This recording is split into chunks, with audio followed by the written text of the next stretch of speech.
Agung. The agung is a set of two wide-rimmed, vertically suspended gongs used by the Maguindanao, Maranao, Sama-Bajau and Tausug people of the Philippines as a supportive instrument in kulintang ensembles. The agung is also ubiquitous among other groups found in Palawan, Panay, Mindoro, Mindanao, Sabah, Sulawesi, Sarawak and Kalimantan as an integral part of the agung orchestra.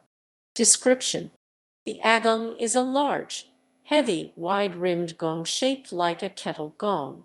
Of the agung produces a bass sound in the kulintang orchestra and weighs between 13 and 16 pounds. But it is possible to find agungs weigh as low as 5 pounds or as high as 20 or 30 pounds each, depending on the metal bronze, brass or iron used to produce them.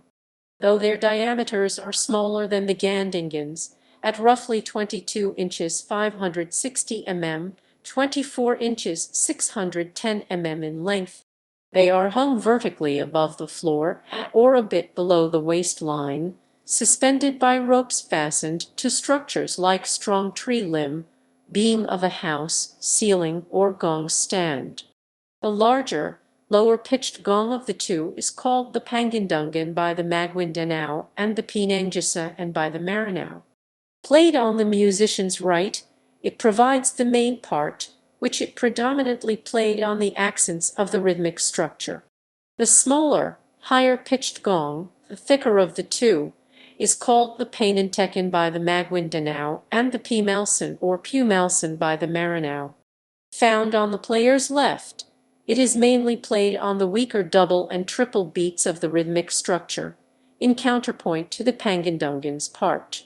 Origins: scholars seem to agree that the origins of the agung are in Indonesia, noting that the word agung/agong is derived from the Malay agong and Indonesian/Javanese ageng.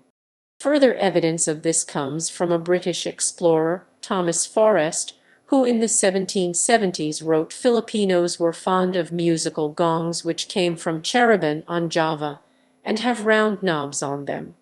Technique: the agung is usually performed while standing beside the instrument, holding the upper edge of its flange between the thumb and other fingers with the left hand while striking the knob with the right hand. The mallets, called balu, are made from short sticks about half a foot in length and padded with soft but tough material such as rubber at one end. Using these ballus, players handle the agung similar to the way a brass tom-tom is played. A series of solid, fast-decaying sounds are produced using dampening techniques. The desired effect is produced after striking the knob by leaving one's hand or knee or the mallets themselves on it. When one player is using two gongs, the assistant holding the lower-pitched gong positions it at an angle and dampens its surface using their hands. Recently, new ways of handling the agung have emerged, including grasping a portion of the boss rather than the flange to dampen or using regular strokes upon the buccal while striking the surrounding gong surface with the opposite, wooden end of the beater. The latter technique, called katanunka, is used by downriver musicians to produce metallic sounds during kulintang performances. Different combinations of players, gongs, and mallets can be used for playing the agung. Two players with each assigned their own gong or just one. When playing alone, the agung player could either play both gongs with the player holding the higher-pitched gongs face to face, with the lower one held at an angle by an assistant for stability, or just one gong. The latter style, common among downriver Maguindanaos in Simuay, who consider this style an old one, uses only the higher-pitched gong for it, unlike the lower-pitched gong, is considered the lead gong, therefore having primary importance. An example of this is when single gong agungs are used during a tagongo piece. The number of mallets used by the player could also vary as well. For most occasions, only one mallet is used, but for other techniques, the player could use two mallets, one in each hand. An even more interesting technique uses only one balu but requires the player to play the agung in reverse order of pitches. Called Panay, this technique and the one with two mallets are normally reserved only for competition and exhibition instances. Uses. Kulintang ensemble. The main use for the agung in Maguindanao and Maranao society is as a supportive/accompanying instrument of an orthodox kulintang ensemble. Using basic patterns and interlocking rhythms, a player would use the agung to complement the melody played by the kulintang. The patterns players use are normally considered freer than either the bandil or the dabakan. Players could manipulate the patterns freely as long as they conform, reaffirm, reinforce, and even generate the rhythmic mode of the piece. The length of the patterns themselves may vary depending on how they fit into the melodic improvisation. Rapid style is useful especially during exhibition of playing skills. Among both the Maguindanao and the Maranao, the agung embodies all that is masculine, and thus the agung is traditionally considered a masculine instrument. To be considered a good player, one must possess strength. Players must also exhibit improvisation skills for different patterns to be considered as having quality musicianship, lest the audience considers the patterns played repetitions and mundane. Because of the highly skilled nature required for playing the agung, it is not uncommon to see agung players have friendly rivalries during a performance, using tricks in an attempt to throw others off beat. For instance, if the Pinangus's elaborations are so elusive that the females has a hard time ornamenting, or if the reversed happens and the females ornaments to the point the Pinangus's performance is engulfed, the player that cannot keep up is usually embarrassed, becoming the butt of jokes. Normally agung players switch off after each piece, but during instances like this where one player cannot handle the part being played, players either remain at their gongs or switch during the performance. It is also possible for agung players to switch places with the dabakan after two pieces. Even though the players compete, they still understand they are a single entity, closely accompanying the melody, employ different variations without destroying the music's basic patterns. Interactions with the opposite sex. There was also a secondary motive for men, especially young males, for learning the agung, the ability to interact with young unmarried women.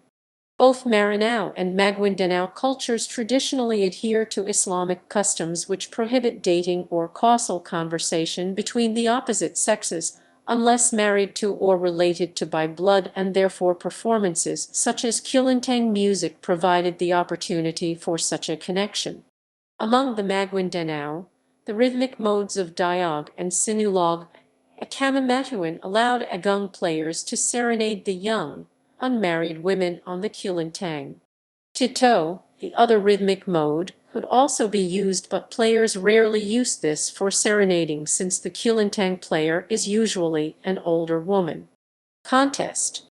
The latter mode actually is reserved specifically for solo agung contest. Unlike other southern Filipino groups who participate in group contest, the Maguindanao are unique in that they also hold solo agung contests to find out who in the community is the best papagagung expert agung player. Tito is prefect for such contests since the agung is often the focus of attention, the focal point during the ensemble during this mode. Players normally perform two or more versions playing the three types of techniques discussed above. Signaling and the supernatural. Other than its use in the kulintang ensemble, the agung also had other non-ensemble uses among the Maguindanao and Maranao. The agung has been used to warn others of impending danger, announcing the time of day, and other important occasions.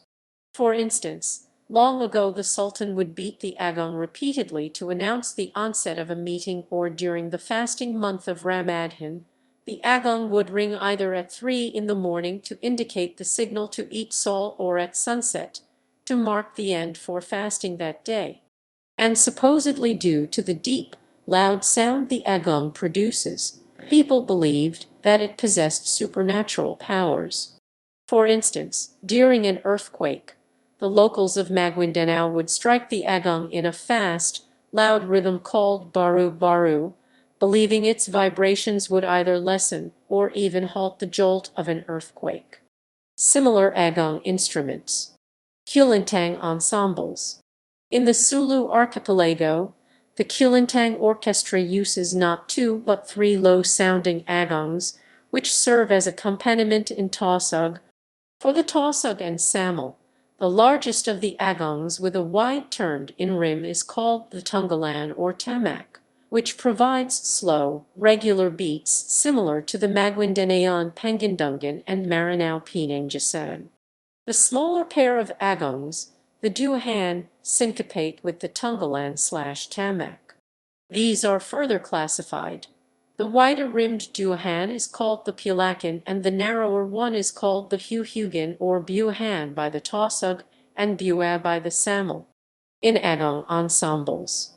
Agongs also play a major role in Agung orchestras ensembles composed of large hanging, suspended or held, knobbed gongs which act as drones without any accompanying melodic instrument like a kulintang. Such orchestras are prevalent among indigenous Philippine groups Bagobo, Balan, Bukidnon, Hananu, Magsaka, Manabo, Mangian, Palawan, Sabanang, Suludnon, Tiboli, Tagakalu, Tagbanwa, and the Turure regions in Kalimantan and Indonesia Iban, Madang, Meerut and Sabah, and Sarawak in Malaysia Bidaya, Iban, Kadazan Dusung, Kajan, Kayan, places where Agung orchestras take precedence over kulintang-like orchestras. The composition and tuning of these orchestras vary widely from one group to another. For instance, the Hananu of Mindoro have a small Agung ensemble consisting of only two light gongs played by two musicians on the floor in a simple duple rhythm, while the Manobo have an ensemble called an Ahang consisting of 10 small agongs hung vertically on a triangular frame. It includes 3 musicians, one standing up playing the melody, and the rest sitting. The ahong is divided by purpose, with the higher-pitched gongs kantuhan carrying the melody, 3 to 4 lower-pitched gongs gandingen playing melodic ostinato figures, and the lowest-pitched gong bandil setting the tempo. The Turure call their Agung ensemble a kilo Agung, kalatong, or karatong. It is made up of 5 shallow bossed gongs of graduating size, each played by one person. The smallest, the sagaran, is used as the lead instrument, providing a steady beat. Manobo Sagabong ensemble follows a similar format, consisting of 5 small gongs, each held by one musician playing a unique pattern with rubber mallets interlocking with other parts. The Tiboli and Palawan have similar Agung ensembles. The Tiboli ensemble is composed of 3 to 4 Agungs with 2 to 3 of them, collectively called samagi, which play variations, and the other Agung, tang, providing a steady beat. The Palawan call their ensemble, composed of 4 gongs, a basal. It includes 1 to 2 large humped, low-sounding agongs and a pair of smaller humped, higher-pitched sanangs which produce metallic sounds. The Sabanan also have an agung ensemble similar to the Turure Karatong, called a Gagong Sua. Both the Bagabo and the Bilan refer to their agung ensemble as a tagongo, a set of 8 metal gongs suspended on a harness, which is played by 2, 3, or more people. 7 of the smaller-sized gongs produce a running melody with the 8th, largest gong playing syncopation with the other gongs to produce a particular rhythm. The Manabo also have an agung ensemble similar to the tagongo, called a Pangendungen. Canas and Dusum, located on the western coast of Sabah, refer to their agung ensemble as a tawag or bandil, which consists of 6 to 7 large gongs in shoreline groups and 7-8 large gongs for those in interior valleys. In southwestern Sarawak, Agung ensembles consist of 9 large gongs divided into 4 groups Tuway, Puam, Bandil, and Sanang, while among the Iban of Sarawak, Brunei, Kalimantan, Agung ensembles are smaller in comparison. Such ensembles can either perform alone or with 1 or 2 drums played with the hands or wooden sticks as accompaniment. They play either homophonically or in an interlocking fashion with the gongs. These Agung orchestras often perform at many types of social events, including agriculture rituals, weddings, victory celebrations, curing rites, rituals for the dead, entertainment for visitors, and other community rituals. Historically, among the main lowland Philippine groups Tagalog, Visayan, Kapampangan, Ilocano Agung orchestras similar to the ones found today among non-Hispanized indigenous groups in the country were among the main instrumental ensembles used up. References